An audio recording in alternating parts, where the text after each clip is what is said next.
दोपहर 3 बजे के करीब यीशु ने जोर से चिल्लाया, एली एली लमा सबक्तानी, जिसका मतलब है मेरा भगवान मेरा भगवान, आपने मुझे क्यों छोड़ दिया। यदि परमेश्वर ने यीशु को नहीं छोड़ा, वह हमें गले नहीं लगा सकता था। मुझे नहीं पता आप पीड़ा और दर्द को कितना समझ सकते हैं, और वह कष्ट जो आध्यात्मिक और प्राकृतिक दोनों था, जो यीशु को सहना पड़ा। क्या आप कल्पना कर सकते हैं? 3 घंटे में तुम पहले से ही कमजोर हो जाते हो। पिछली रात आपने बहुत खून खो दिया था, तो जैसी तुम्हारी पीठ में चोट लगी है। आपके घायल शरीर ने उस क्रूस को उठाया, वह भारी लकड़ी का क्रूस। गोलगोथा तक चलें और वहां वे हाथों और पैरों में कील ठोंकते हैं, और आप बिना पीठ के सहारे के लटके हुए हैं, है ना। पूरा वजन इस शरीर पर है, ये नीचे लटक रहा है, लेकिन अगर वह खुद को ऊपर नहीं खींचता तो वह सांस नहीं ले सकता। बस इसे कल्पना करो, और यह कुछ सेकंड के लिए नहीं है, यह 3 घंटों तक चलता रहता है। ताकि मैं एक चित्र प्रस्तुत कर रहा हूं, ताकि आप उस खून का महत्व समझ सकें। और उस खून में जो ताकत है, यह सस्ता नहीं आया। मुक्ति निःशुल्क है, लेकिन किसी को इसके लिए भुगतान करना पड़ा। मुक्ति मुफ्त है, लेकिन यह सस्ती नहीं है। हम में से ज्यादातर इसे समझ भी नहीं पाते। वह पीड़ा, वह कष्ट, और सबसे बुरा 3 घंटे तक शारीरिक दर्द और यातना के बाद उसे प्यास लगी है। वो वहीं लटका हुआ है, वो बोलने की कोशिश कर रहा है। अब इंसानियत ना भूलें, वह अपनी मां के बारे में जॉन से बात कर रहा है। ये सब क्रूस पर हो रहा है, और 3 घंटे के अंत में, मेरा मतलब है 3 घंटे बहुत लंबा हो सकता है। तो 3 घंटे बहुत लंबे हो सकते हैं जब आप दर्दनाक अनुभव से गुजर रहे हो। मान लीजिए आप वहां हैं, आप क्या कहेंगे? कहीं जहां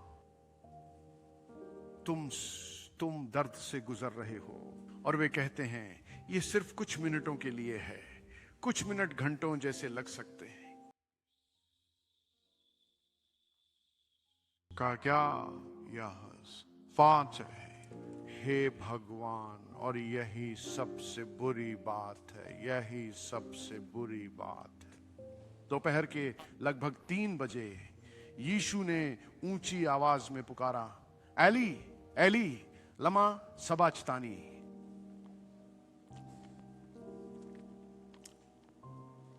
जिसका मतलब है मेरे भगवान आपने मुझे क्यों छोड़ दिया।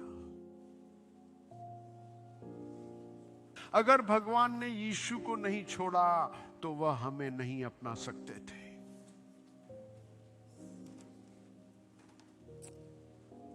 मुझे लगता है कि यह बहुत गहन है। अगर भगवान ने यीशु को अस्वीकार नहीं किया होता तो वह हमें स्वीकार नहीं कर पाते।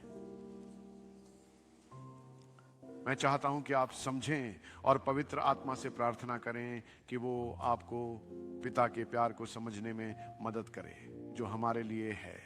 मुझे पता है कि इस युग में हम यीशु के प्रेम की बात कर रहे हैं, लेकिन हम कई बार पिता के प्रेम की अनदेखी कर देते हैं।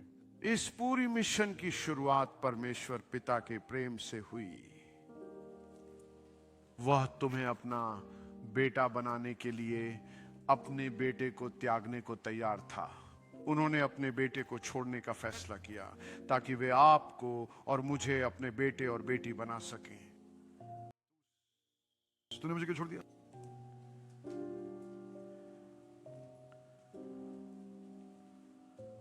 ताकि वे आपको स्वीकार कर सके और कहो, मेरे बेटे यीशु ने जो किया उसकी वजह से तुम अब मेरे बेटे मेरी बेटी बन सकते हो। यह बहुत शक्तिशाली है।